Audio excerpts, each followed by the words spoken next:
Hey you guys, it's your girl T, and I have this story coming out of Washington State. I guess Washington State is on the road this week. So what happened is that we have a 4-year-old girl. Her name is Abby Dean. Cutest little girl. She's highly intelligent.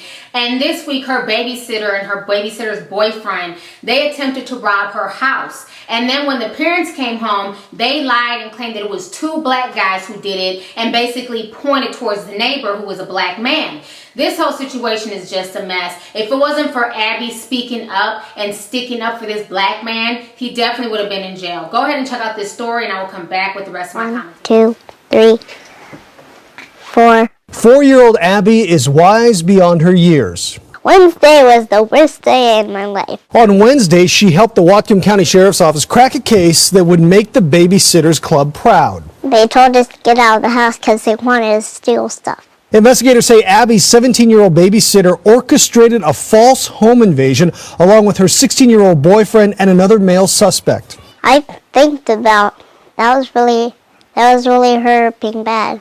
She's not a good babysitter. Investigators say the babysitter made up a story about 2 armed black men breaking into the Ferndale home. The bad guys stole my kitty bank, and they stole my iPod. They also stole my Xbox and my Wii.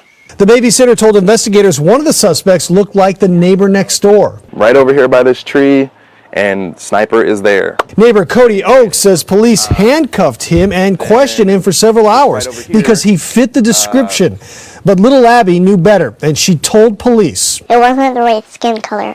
Abby told investigators the suspects had white skin, not black, and that's when the babysitter's story started to crumble, and she confessed. Why did you involve the children? Abby's mom says she's proud of her young daughter. Literally in 30 seconds, she changed everything that had been going on for 5-6 hours. And her neighbor Cody says he hopes that babysitter and her accomplices learn a lesson from all of this. It's kind of sad because I just don't think she realizes the dangerous position that it put me in. As for all the stolen belongings, They got it back because of me being a superhero.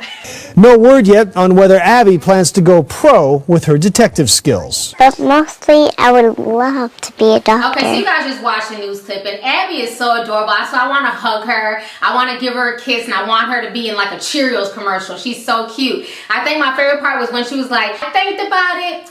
That was her being really bad. She's not a good babysitter. I was like, you tell her, girl. You let her know about herself. She's a crappy babysitter, and she should never be allowed to babysit again. Put her in her place, Abby. I love Abby. She's an adorable little girl. And I just find the whole situation just really sad. It just goes back to that old stereotypical thing, blame the black man. The whole blame the black man logic. Just like that Asian woman who swore up and down that some black dude, hit her in the face during the knockout game. And then it came out that it was not a black man who hit her. It was her boyfriend. And this is the same situation. Whenever there's some type of criminal activity and you can't think of anybody else to blame, just blame a random black man. Just like Susan Smith's crazy ass when she claimed a random black man in South Carolina, kidnapped her kids and then killed them. And then come to find out her dumb ass kidnapped her kids and drowned them. So it's sad. And I'm so glad that this girl spoke up and she noted that it was the wrong skin color, that it was not a black man who did it. And I noticed a lot of folks online are saying that the black man should sue the babysitter and the babysitter's family, for defamation of character and this and that.